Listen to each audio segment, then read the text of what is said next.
7 out of 7 முதல் team in history of IPL away கேம்ஸ்ல 7 out of 7 win பண்ணிருக்காங்க. இது வந்து வேற லெவல் ரெக்கார்டு. இதுவே வந்து பாத்தீங்கன்னா ஒரு மும்பையோ சிஎஸ்கேயோ பண்ணியிருந்தா அது வேற மாதிரி இந்நேரம் பயங்கரமா போர்ட்ரேட் ஆயிருக்கும். நம்மளாம் சிஎஸ்கே ஃபேன்ஸ் தான், அதெல்லாம் நான் எதுவும் சொல்ல வரல. நான் சிஎஸ்கே ஃபேன், நீ சிஎஸ்கே ஃபேன், பக்கத்துல நம்ம ஜெர்னி வந்து மும்பை ஃபேன். சோ அதனால நான் என்ன சொல்ல வரேன்னா, நமக்கு எல்லாம் ஒரு 5 கப் இருக்கு.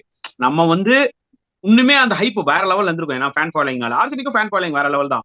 பட் இந்த ஒரு ரெக்கார்டு எனக்கு தெரிஞ்சு இதுக்கப்புறம் எந்த டீம் முறியடிப்பாங்க, முறியடிக்கிறதுன்னு இல்ல, ஈக்குவல் பண்ணணும். ஆர்சிபி பண்ண இந்த ரெக்கார்டு என்னன்னா, ராஜா நீங்க 7-7 இதுக்கப்புறம் வின் பண்ணாலும் எங்களை நீங்க ஈக்குவல் தான் பண்ணுவீங்க, எங்களை தாண்டி எவனாலையும் போக முடியாது. அந்த ஒரு ரெக்கார்டை நான் கிரியேட் பண்ணிருக்கேன். அதை தான் ஆக்சுவலா ஆர்சிபி பண்ணிருக்காங்க. அது வந்து நிஜமாவே ஒரு அப்ரிஷியபிளான ஒரு விஷயம்.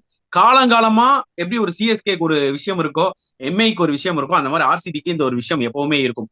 What they have done, what they have achieve 7 out of 7 is unbelievable. Hats off to the team. கண்டிப்பா அதுக்கு வந்து கிரெடிட் கொடுக்கணும். அந்த டீமோட ஃபோக்கஸ் நல்லா இருக்குன்னு எனக்கு தோணுது.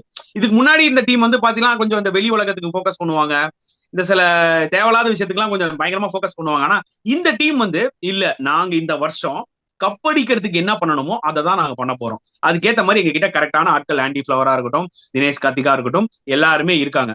அதை வழி நடத்துறதுக்கு விராட் கோலியும் வந்து பாத்தீங்கன்னா ஆஸ் அ ஒரு நம்பர் 1 பிளேயரா இந்த டீம்ல நான் வந்து ரெஸ்பான்சிபிலிட்டி எடுத்து மேட்ச் டு மேட்ச் உனக்கு நான் ஸ்டார்ட் தரேன் அப்படின்ற மாதிரி பண்றதெல்லாம் பார்க்கும்போது நிஜமாவே ரொம்ப செமையா இருக்கு.